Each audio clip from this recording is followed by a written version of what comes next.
Nakakalungkot talaga kapag tapos na yung outing o day off nyo, tapos kinabukasan, work na naman. Parang kailan lang nag-check-in kami, tapos eto na agad, uwian na. Last day na namin dito sa Camping Sandaya and honestly, ayoko pang umuwi. Ang bilis kasi talaga ng oras kapag masaya ka. Anyways, pagkagising ko pa nga lang dyan, may mga nagsisipaglinis na ng cottage. Yung friend nga namin, sinisimulan ng mag-pack up ng mga gamit, habang yung asawa ko naman nagwawalis na sa sahig. Habang ako, eto, ganda-gandahan lang at nagbi-video sa kanila. Naligo na nga ako niyan para masimulan ko na agad yung mga kailangan gawin. Ang sarap nga ding maligo dito kasi may heater din sila. Kaya ang confident talaga dito. Pagkatapos ko ngang maligo, nilinis ko na din yung kwarto namin at inimpake ko na nga rin yung mga gamit namin para ready na kapag oras ng umalis. Ako pa naman yung tipo ng tao na sigurista. Yung tipong kaysa mamaya ko pa gawin, gagawin ko na agad. Katulad ng charger, kapag tapos nang gamitin, diretso agad sa bag. Kasi aminin natin, kapag outing o bakasyon, ang daming may naiiwan o nalilimutan. Thankfully so far, wala pa naman akong naiiwan. Kasi isa yan sa pinaka-ayoko mangyari pag uwi. Yung pag uwi mo sa bahay, tsaka mo marirealize na may naiwan ka pala. Pagkatapos ko nga, lumabas agad ako para i-feel yung nature dahil last day na. At paglabas ko, hi, ang ganda talaga ng weather. Yung tipong gusto mo lang umupo,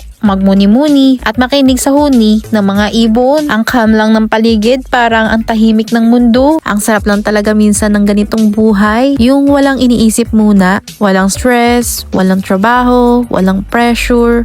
Pure pahinga lang. Siguro kaya tayo napapagod minsan kasi bihira lang tayo mag-post. By the way, kumain na nga ako dyan at yung breakfast ko nga, cake agad. Yung ginawa ko para sa mother-in-law ko. At ang sarap lang kumain kapag ganyan yung upo. Habang nakain nga ako dyan, yung asawa ko naman nagluluto na sa kusina. At alam nyo ba kung anong niluluto niya? Paksiw lang naman gamit yung lechon ulo ng baboy. At grabe, sobrang sarap talaga. Napakaswerte ko nga sa asawa ko kasi simula nung nagkakilala kami, walang palya yung luto niya. As in, lahat masarap. Pinatikim niya pa sa akin at legit, nang lutong pa ng lechon. Fast forward, lunchtime na. At bago nga kami umalis, kumain nga muna kaming lahat. At ewan ko ba, pero ang sarap talagang kumain kapag nature yung view mo. At maglaan ng time sa mga mahal mo sa buhay. Hindi sobrang init, mahangin, at maraming puno at halaman. Tapos marami kayo at nagsasalo-salo. Yung mga ganitong moment, ang sarap lang namnamin. Kasi sa sobrang busy ng buhay, minsan nakakalimutan mo nang i-feel yung nature. At honestly, favorite ko talaga yung ganitong setup. Yung sama-sama kayong kumakain, nagtatawanan at walang nagmamadali. Kasi sa totoong buhay, ang hirap na minsan humanap ng moment na kumpleto kayo. After nga namin kumain, ako naman nagkusang maghugas ng mga pinagkainan. Kasi syempre, part din yun ng outing. Hindi puro enjoy lang. Tapos bago pa kami mag-check out, chinek ko pa ulit lahat ng pinto at cabinet. Kasi syempre, ako na yung sigurista friend.